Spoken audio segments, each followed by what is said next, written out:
ये कहानी सिर्फ दलितों की नहीं है, यह उस व्यवस्था की है जिसने इंसान को इंसान मानने से इनकार कर दिया था।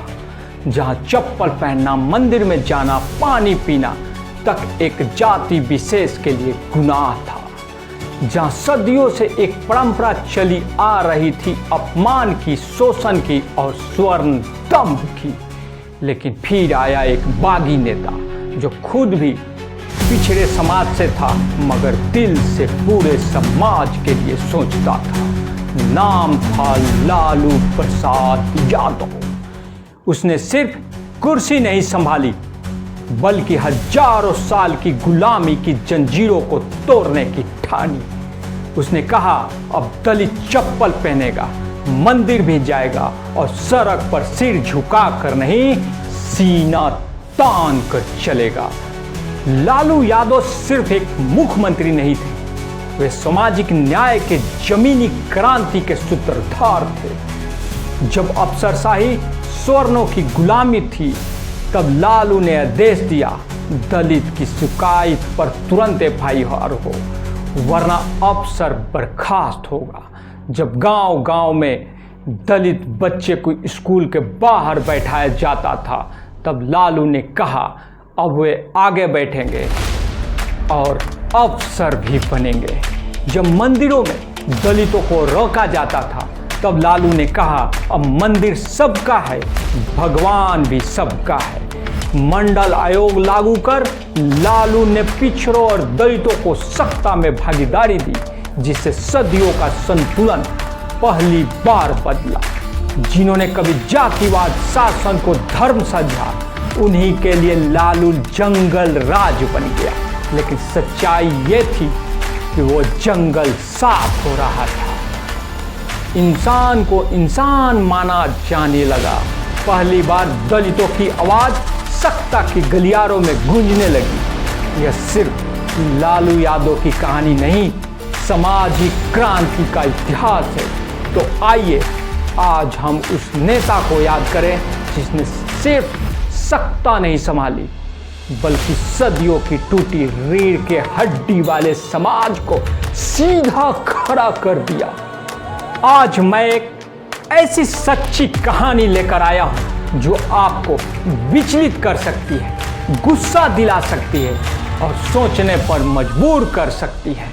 यह सच्चाई बिहार की है, भारत की है और हमारी जातिवाद व्यवस्था की है, जहां दलितों पर अत्याचार केवल अपराध नहीं बल्कि परंपरा बना दिया गया था। जहां चप्पल पहनना, कुएं से पानी लेना, मंदिर जाना दलितों का अपराध माना जाता था। बिहार में जाति आधारित व्यवस्था हजारों साल से चली आ रही। ब्राह्मण, राजपूत, भूमियार, कायस्थ जैसी स्वर्ण जातियां सामाजिक, धार्मिक और आर्थिक रूप से शीर्ष पर। दलित जातियों में चमार, पासी, मुसहर, डोम, भंगी, मेहतर को सबसे नीचे रखा गया।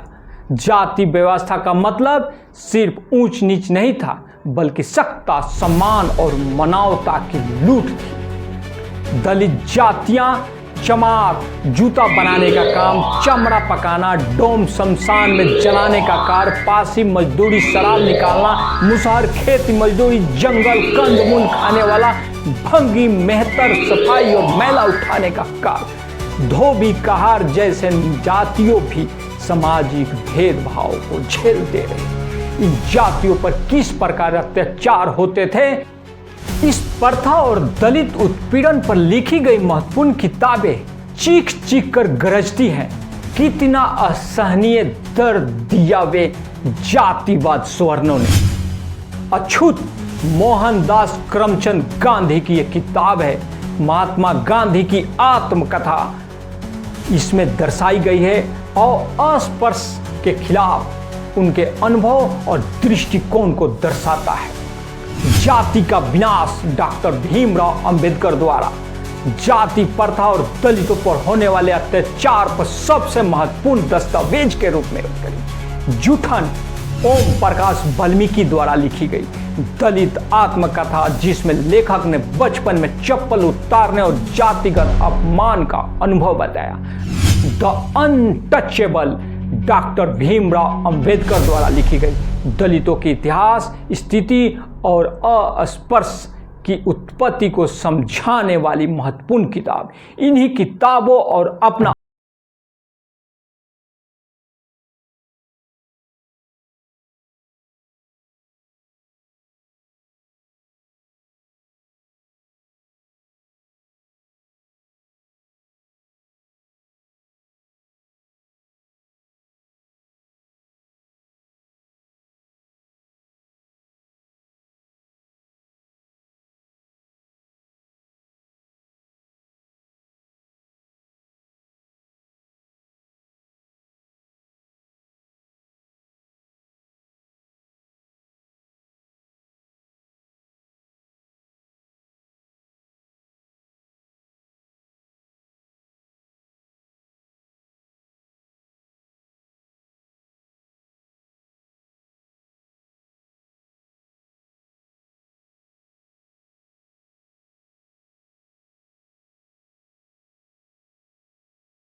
अधिनियम 1989 में कानून बना, जिससे पहली बार कानूनी रूप से दलितों पर अत्याचार को सख्त अपराध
दिया कि दलित की शिकायत पर तुरंत एफआईआर दर्ज किया जाए। जो अधिकारी ऐसा नहीं करते थे उन्हें सख्त आदेश दिया गया और बर्खास्त तक किया जाने लगा। उनकी सदियों की बनाई व्यवस्था पहली बार चुनौती में थी। इस बीच स्वर्ण और दलितों के बीच संघर्ष के मामले भी बढ़े। अब सामाजिक बदलाव की शुरुआत होने लगी। दलित महिलाएं आत्मविश्वास के साथ बाजार जाने लगी। बच्चे स्कूल में आगे बैठने लगे, चप्पल पहनकर सार्वजनिक जगहों पर जाने लगे, मंदिर भी जाने लगे, मजदूरी मांगने लगे और विरोध करने लगे। पंचायत चुनाव में दलित मुखिया बनने लगा। यह बदलाव धीरे धीरे सामाजिक ढांचे को बदल दिया। यह लड़ाई सिर्फ दलितों की नहीं, इंसानियत की। हमने सदियों से जातिवाद के नाम पर इंसान को अपमानित किया है। आज समय है हम सब मिलकर जातिवाद को समाप्त करें और समानता का सूरज जगाएं। चप्पल पहनना अधिकार है, एहसान नहीं। जातिवाद मुर्दाबाद, इंसानियत जिंदाबाद, सामाजिक न्याय जिंदाबाद। जय हिंद, नमस्कार।